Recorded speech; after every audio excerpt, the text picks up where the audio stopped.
Dear students, आज का जो टॉपिक है वो रिगार्डिंग सर्टन जो इसमें हमारे पास एक्शम्स होती है, जो हम यूक्लिडियन ज्योमेट्री पढ़ते हैं तो इसमें कुछ एक्शम्स जो मैंने लास्ट टाइम समझाया था, एक्शम्स क्या होता है और थ्योरम्स क्या होती है, पोस्टुलेट्स क्या होते हैं। तो इसी तरह से यहाँ पर हमारे पास दो इम्पॉर्टेंट एक्शम्स है।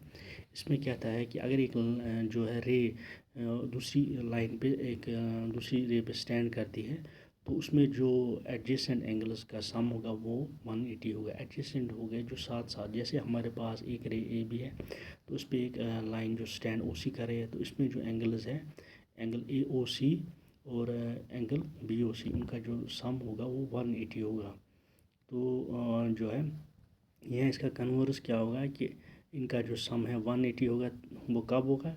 जब एक जो लाइन है वो स्टैंड किस पे करेगी, जो रे है वो स्टैंड करेगी एक लाइन पे, या हम कहेंगे जो नॉन कॉमन आर्म्स है। नॉन कॉमन आर्म्स मतलब यहाँ पर होगी, जैसे ए बी जो हमारे पास रे है तो उस पर जो है उसमें स्टैंड कौन सी लाइन का है, ओ सी। तो इनका जो सम हमेशा 180 होगा। और इनका जो सम जो है, जो एडजेसेंट एंगल्स का सम होता है वो 180 होता है। तो नॉन कॉम आर्म जो है वो क्या करेगी, वो एक लाइन को फॉर्म करती है। तो इसी को हम कहते हैं लीनियर पियर एक्शन। सो हमेशा इसमें याद रखना है कि लीनियर पियर जब एक लाइन के ऊपर एक और लाइन स्टैंड करती है तो उसमें जो एडजेसेंट एंगल्स का सम होता है वो हमेशा 180 होता है। अब हमारे पास थ्योरम जो दी हुई है यहाँ पर, थ्योरम में क्या दिया हुआ है कि हम दो लाइनें जो है वो इंटरसेक्ट हो रही हैं आपस में, ए बी और सी डी जो है। तो जब दो लाइनें आपस में इंटरसेक्ट करें, कॉमन पॉइंट उनका जो है ओ है, तो यहाँ पर हमें देखना है कि उनके जो वर्टिकली अपोजिट एंगल्स जो होते हैं वो बराबर होते हैं। जैसे कि आप देखोगे इसमें ए बी और सी इंटरसेक्ट कर रहे हैं ओ पर, तो एंगल हमें प्रूव करना है एंगल ए ओ सी जो है, एंगल ए ओ सी है और एंगल बी ओ डी जो आपस में अपोजिट आ रहे हैं। तो इसी तरह से बी ओ सी का अपोजिट वाला एंगल जो है वो आ गया ए ओ डी, तो ये आपस में बराबर होने चाहिए। इसका हम जो हमने भी एक्शन लिए थे, हमारे पास जो था कि जब एक लाइन के ऊपर एक दूसरी लाइन स्टैंड करती है तो उनका जो लीनियर पेयर का सम, वही फॉर्मूला हम यहाँ पर लगा के, रूल लगा के, तो यहाँ हम देखेंगे जो हमारे पास angle A O C plus angle A O D 180 आएगा, बिकॉज सी डी पे जो है ओ ए स्टैंड कर रही है तो इनका सम 180 होगा। सिमिलरली यहाँ पर जो है ओ डी किस पे स्टैंड कर रहा है, तो ए बी। तो जब हम दोनों साइड को कंबाइन देखते हैं कि 180 के बराबर, तो ये आपस में भी बराबर होंगे। यहाँ से जो है आप देखोगे यहाँ से angle A O C plus A O D जो है वो बराबर A O D plus B O D, तो ए ओ डी कैंसिल होके यहाँ पर ए ओ सी आएगा बराबर बी ओ डी। सिमिलरली हम यहाँ पर प्रूव कर सकते हैं कि ए ओ सी जो बी ओ डी के बराबर, ए ओ डी को भी हम बी ओ सी के बराबर प्रूव कर सकते हैं। तो ये हमारे पास जो इम्पॉर्टेंट थ्योरम यहाँ पर थी कि जब दो लाइनें आपस में इंटरसेक्ट करें तो उनमें जो वर्टिकली अपोज एंगल्स बनते हैं वो आपस में क्या होते हैं, वो बराबर होते हैं।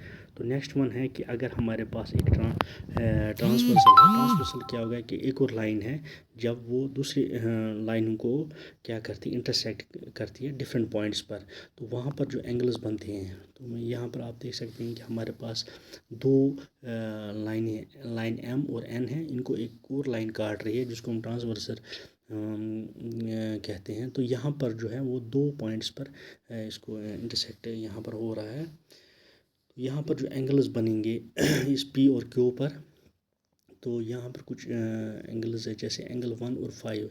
तो ये एंगल 1 और angle 5 they are called as corresponding angles. Angles 2 और 6 ये भी कॉरस्पॉन्ड, 4 और 8 और 3 और 7 ये यहाँ पर कॉरस्पॉन्डिंग एंगल्स बनते हैं। सिमिलरली यहाँ पर अल्टरनेट इंटीरियर एंगल्स क्या होंगे, एंगल 4 और 6 और 3 एंड 5। और एक्सटीरियर में जो बाहर यहाँ पर आएगा एंगल 1 का एक्सटीरियर यहाँ पर होगा एंगल 7। तो इसी तरह से यहाँ पर हमने यहाँ पर देखा है कि जब एक ट्रांसवर्सल, अब यहाँ पर ये जो लाइन्स थी वो पैरेलल नहीं थी, मीन्स एम और एन आपस में ये किसी पॉइंट पर मीट आउट करते हैं। लेकिन यहाँ पर जो थर्ड एक्शन में हम देखेंगे कि जब हमारे पास लाइन जो है एम और एन ये आपस में पैरेलल है और इनको एक और लाइन काट रही है, तो वहाँ पर जो है एंगल जो होंगे कॉरस्पॉन्ड एंगल वो बराबर हों। तो एंगल यहाँ पर कॉरस्पॉन्ड एंगल कौन सा हो गया, एंगल 1 बराबर एंगल 5 के, एंगल 2 6, 4 और 8, 3 और 7। तो ये कब पॉसिबल है, जब लाइन्स पैरेलल होती हैं। और नंबर सेकंड थ्योरम क्या है कि जब एक ट्रांसवर्स इंटरसेक्ट करता है, काटता है दो पैरेलल लाइन्स को, तो इसमें जो अल्टरनेट इंटीरियर एंगल्स होते हैं वो भी बराबर होते हैं। तो जैसे कि आप यहाँ देखोगे कि हमें ए बी एक ट्रांसवर्स दिया हुआ है, तो इसमें जो है यहाँ पर आप देखोगे कि दो पैरेलल लाइन्स पी क्यू और आर एस यहाँ पर एल और एम पर इंटरसेक्ट हो रही हैं। तो हमें प्रूव करना है पी एल एम बराबर होना चाहिए एंगल एस एम, और एल एम आर बराबर एंगल एम एल क्यू के बराबर। सो ऐसे जैसे कि हम जानते हैं पी एल एम बराबर है एंगल आर एम के, क्योंकि ये कॉरस्पॉन्ड एंगल्स बन गए। आर एम भी एस एम एल के बराबर वर्टिकली, जो हमने पहले देखा हुआ है। तो वहाँ से हमें क्या मिलेगा, एंगल पी एल एम बराबर हो जाएगा एंगल एस एल एम के। तो दैट मीन्स ये कौन से एंगल्स बन गए, P L M. So P L M और एस एल एम जो है they are called as alternate alternate interior angles. और सिमिलरली जो है एल एम आर भी बराबर होगा एम एल क्यू के। तो ये भी यहाँ पर आपस में बराबर होंगे। तो ये तब कंडीशन होती, तो यहाँ पर हम देखते हैं कि जब लाइन्स पैरेलल होंगी तो इनको एक और ट्रांसफर काट इंटरसेक्ट कर रहा होगा, तो कॉरस्पॉन्डिंग एंगल्स जो है वो आपस में बराबर होंगे। और साथ ही साथ जो इंटीरियर ये हमारे पास जो है अल्टरनेट इंटीरियर एंगल्स वो भी बराबर होते हैं।